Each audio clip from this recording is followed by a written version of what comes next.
Hi, ഇന്നത്തെ നമ്മുടെ video independence day special റെസിപ്പിയാണ് കേട്ടോ.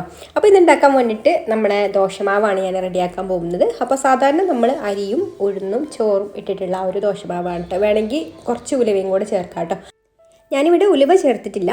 പിന്നെ 1.5 നാഴി അരിയും പച്ചരി നന്നായിട്ട് കഴുകിയതിന് ശേഷം കുതിർത്തു. പിന്നെ അതിലേക്കൊരു 3/4 നാഴി ഉഴുന്ന് നന്നായിട്ട് കഴുകിയതിന് ശേഷം പിന്നെ അതിലേക്ക് നമ്മൾ ലാസ്റ്റ് ഒഴിച്ചേക്കുന്ന ആ ഒരു വെള്ളത്തിലാണ്, ആ കുതിർത്ത് എടുത്തിട്ടുള്ള ആ ഒരു വെള്ളത്തിലാണ് കേട്ടോ ഇത് അരിയായി അരച്ചെടുക്കുന്നത്. പിന്നെ ഒരു 1/4 കപ്പ് ചോറും കൂടെ ചേർത്തിട്ട് അരച്ചെടുത്തിട്ടുണ്ട്. ചോറ് കൂടുതലായിട്ട് വേണ്ട, കൂടുതൽ ചോറായി കഴിഞ്ഞാൽ മാവിന് പുളിപ്പ് വരും കേട്ടോ. അപ്പോൾ ദോശക്കൊരു പുളിപ്പ് ഉണ്ടാവും. അപ്പോൾ ഇവിടെ അങ്ങനെ പുളിപ്പിച്ചെടുത്തിട്ടുള്ള ദോശ അത്രയ്ക്ക് ഇഷ്ടമല്ല. അപ്പോൾ ഞാനങ്ങനെ മാവ് പുളിപ്പിച്ചെടുക്കാറില്ല. അപ്പോൾ അതാ നമ്മുടെ ദോശമാവ് റെഡി ആയിട്ടുണ്ട്. തലേ ദിവസം അരച്ച് വെച്ച് പിറ്റേ ദിവസം പൊങ്ങി വന്നിട്ടുള്ള ദോശമാവാണിത്. അപ്പോൾ ഇതവിടെ മാറ്റി വെക്കാം. ഇനി ഞാനിതാ ഇവിടെ ഒരു ക്യാരറ്റ് എടുത്തിട്ട് നന്നായിട്ട് കഴുകിയെടുത്തതിന് ശേഷം തൊലിയൊക്കെ കളഞ്ഞിട്ട് ഇതുപോലെ കനം കുറച്ച് അരിഞ്ഞെടുത്തിട്ടുണ്ട്. ഇനി നമുക്കിത് അരച്ചെടുക്കണം. അപ്പോൾ അതിന് വേണ്ടിയിട്ട് മിക്സിയുടെ ചെറിയ ജാർ എടുക്കാം. മിക്സിയുടെ ചെറിയ ജാറിലാവുമ്പോൾ നമുക്ക് കുറഞ്ഞ വെള്ളത്തിൽ തന്നെ അരച്ചെടുക്കാൻ പറ്റും. ഏറ്റവും കുറച്ച് വെള്ളത്തിൽ വേണം കേട്ടോ ഇത് അരച്ചെടുക്കാൻ വേണ്ടിയിട്ട്. അപ്പോൾ മിക്സിയുടെ ജാറിലേക്ക് ഇട്ട് കൊടുത്തതിന് ശേഷം ഇനി നമുക്കിതിലേക്ക് 1 ടേബിൾ സ്പൂൺ വെള്ളം ഒഴിച്ചു കൊടുക്കാം. അപ്പോൾ 1 ടേബിൾ സ്പൂൺ വെള്ളം ഒഴിച്ചു കൊടുത്തിട്ട് പിന്നെ അരഞ്ഞ് കിട്ടിയിട്ടില്ലെങ്കിൽ മാത്രം വെള്ളം വീണ്ടും ചേർത്ത് കൊടുത്താൽ മതി കേട്ടോ. അപ്പോൾ ഞാനിപ്പോൾ ഇവിടെ 1 ടേബിൾ സ്പൂൺ വെള്ളത്തിലാണിത് അരച്ചെടുക്കാൻ പോകുന്നത്. ഇനി നമുക്ക് ജാറടിച്ച് വെച്ചിട്ട് ഇത് നന്നായിട്ടൊന്ന് അരച്ചെടുത്തിട്ട് വരാം. നല്ല ഫൈനായിട്ട് തന്നെ ഞാനിവിടെ അരച്ചെടുത്തിട്ടുണ്ട്. ഇനി നമുക്കിത് മറ്റൊരു ബൗളിലേക്ക് മാറ്റി വെക്കാം. എന്നിട്ട് ഞാനിവിടെ കുറച്ച് മല്ലിയിലയും ഒരു പച്ചമുളകും എടുത്തിട്ടുണ്ട്. മല്ലിയില കൂടുതൽ പച്ച കളറിലുള്ള നല്ല ഫ്രഷ് ആയിട്ടുള്ള മല്ലിയില കിട്ടുന്നുണ്ടെങ്കിൽ അതെടുക്കാം കേട്ടോ. ഇതിപ്പോൾ അത്രത്തോളം ഫ്രഷ് ആയിട്ടുള്ളതല്ല. ഇനി നമുക്കിത് മിക്സിയുടെ ജാറിലേക്ക് ഇട്ട് കൊടുത്തിട്ട് ഒന്ന് അരച്ചെടുക്കണം. അപ്പോൾ മല്ലിയിലയും പച്ചമുളകും ഞാൻ മിക്സിയുടെ ജാറിലേക്ക് ഇട്ട് കൊടുത്തിട്ടുണ്ട്. ചെറിയ ജാറിലേക്ക് തന്നെയാണ് കേട്ടോ. ഇത് നമ്മൾ നേരത്തെ ക്യാരറ്റൊക്കെ കൊടുത്തതുപോലെ തന്നെ ഏറ്റവും കുറച്ച് വെള്ളത്തിൽ അരച്ചെടുക്കുക.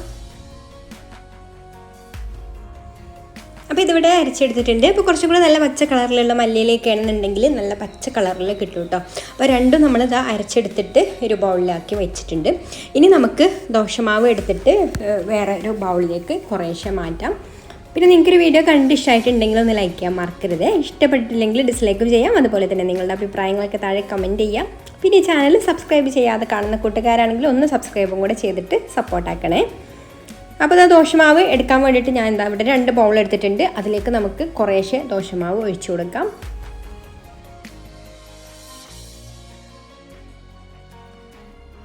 അത് 2 ബൗളിലും ഏകദേശം ഒരുപോലെ തന്നെയാണ് കേട്ടോ ഒഴിച്ചു കൊടുത്തിട്ടുള്ളത്. ഇതിലേക്ക് നമുക്കിനി ഒന്നിലേക്ക് നമ്മുടെ ക്യാരറ്റ് അരച്ചെടുത്തത് ചേർത്ത് കൊടുക്കാം.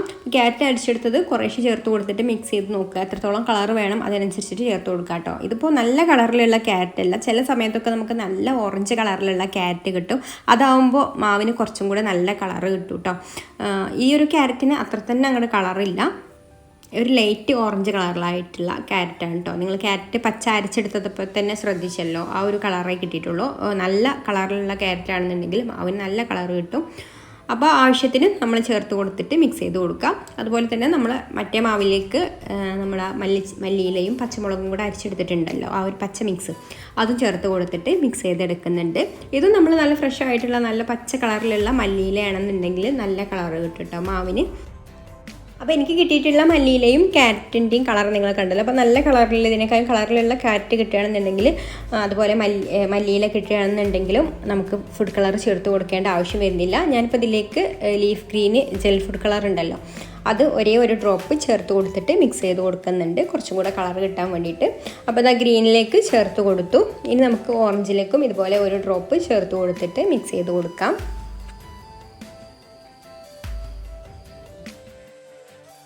അപ്പോൾ നമ്മുടെ ട്രൈ കളർ ദോശയിലേക്കുള്ള 2 കളറും ഇവിടെ റെഡി ആയിട്ടുണ്ട്. 3ാമത്തെ കളറ് നമ്മൾ ആ ഒരു മാവിൻ്റെ കളർ തന്നെയാണ്. അതിലേക്ക് ഇനി വേറെ കളറുകളൊന്നും ചേർത്ത് കൊടുക്കേണ്ട ആവശ്യമില്ല. അപ്പോൾ അത് മാവ് ഇവിടെ റെഡി ആയിട്ടുണ്ട്. ഇനി നമുക്ക് ദോശ ചുട്ടെടുക്കാം. അപ്പോൾ അതിന് വേണ്ടിയിട്ട് ദോശത്തവ ചൂടായി വന്നിട്ടുണ്ട്. ചൂട് ഓവർ ആവരുത് കേട്ടോ. ചൂട് ഓവറായി കഴിഞ്ഞാൽ മാവ് ഇതിൽ പിടിക്കില്ല, ഈ ഒരു തവിയുമ്പോൾ തന്നെ പറ്റി പിടിച്ചിട്ട് ഇങ്ങോട്ട് പോരും. അപ്പോൾ ചെറിയൊരു ചൂടിൽ നമ്മൾ ആദ്യം നമ്മുടെ ഓറഞ്ച് കളറിലുള്ള ആ ഒരു മാവ് ഇതുപോലെ പരത്തി കൊടുക്കുക. ഒരുപാട് മാവ് ആദ്യം തന്നെ ഒഴിച്ചു കൊടുക്കരുത് കേട്ടോ. കുറച്ച് മാവ് ഒഴിച്ചു കൊടുത്തിട്ട് വേണം പരത്തിയെടുക്കാൻ. പിന്നെ കുറച്ച് തിന്നായിട്ടുള്ളതാവുമ്പോഴേ ഉള്ളൂ ദോശ പെട്ടെന്ന് തന്നെ വെന്ത് കിട്ടുക. അപ്പോൾ ഇതുപോലെ ഓറഞ്ച് കളറിന് ശേഷം പിന്നെ നമ്മൾ വൈറ്റ് കളർ, ആ ഒരു വെള്ള കളറൊന്നും ചേർക്കാത്ത മാവാണ് ഇതുപോലെ ഒഴിച്ചു കൊടുക്കുന്നത്. അത് നമുക്കിത് ഇതുപോലെ ചെറുതായിട്ടൊന്ന് പരത്തി കൊടുക്കാം.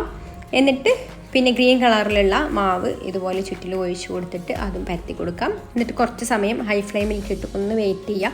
ഇതിൻ്റെ മുകൾ വശമൊക്കെ ഒന്ന് ഡ്രൈ ആയി വരുന്ന സമയത്ത് നമുക്കിതിൻ്റെ മുകളിലേക്ക് കുറച്ച് എണ്ണ, നല്ലെണ്ണയാണ് കേട്ടോ ഞാൻ എടുത്തിട്ടുള്ളത്, ദോശയിലേക്ക് സാധാരണ ഒഴിച്ച് കൊടുക്കുന്നത്, അത് ഒഴിച്ച് കൊടുക്കാം. അപ്പോൾ ദോശ ചെറുതായിട്ടൊന്ന് മൊരിഞ്ഞ് വരും. 3 കളറിലുള്ള മാവും ഏകദേശം ഒരേ കനത്തിൽ വേണം കേട്ടോ പരത്തിയെടുക്കാൻ, എന്നാലുള്ള ഒരുമിച്ച് ദോശ റെഡി ആയുള്ളൂ. പിന്നെ അതിൻ്റെ മുകളിൽ എക്സ്ട്രാ മാവ് വന്നിട്ടുണ്ടെങ്കിൽ അത് നമുക്ക് പതുക്കെ എടുത്ത് മാറ്റിയാൽ മതി. അപ്പോൾ ആ ദോശ സൈഡിൽ നിന്നൊക്കെ വിട്ട് വരുന്ന ആ ഒരു പരുവത്തിലായിട്ട് കിട്ടിയിട്ടുണ്ട്. ഇനി നമുക്കിത് എടുക്കാം. അപ്പോൾ ഞാനിപ്പോൾ ഇവിടെ നല്ല വലുപ്പത്തിലാണ് കേട്ടോ ചുട്ടെടുത്തിട്ടുള്ളത്, വലിയ തവയായതുകൊണ്ട്. അപ്പോൾ നിങ്ങൾ ചെറുതിലാണെങ്കിൽ കുറേശ്ശെ മാവ് ഒഴിച്ചുകൊടുത്തിട്ട് കുഞ്ഞു കുഞ്ഞു ദോശയാക്കിയിട്ട് ചുട്ടെടുത്താൽ മതി. അപ്പോൾ ഇത്രയേ ഉള്ളൂ നമ്മുടെ ഇൻഡിപെൻഡൻസ് ഡേ സ്പെഷ്യൽ ട്രൈക്ലയർ ദോശ ഇവിടെ റെഡി ആയിട്ടുണ്ട്. അപ്പോൾ നിങ്ങൾക്ക് വീഡിയോ ഇഷ്ടമായിട്ടുണ്ടാവും എന്ന് വിചാരിക്കുന്നു. അപ്പോൾ ഇനി മറ്റൊരു നല്ല റെസിപ്പിയുമായിട്ട് അടുത്ത വീഡിയോയിൽ കാണാം. താങ്ക്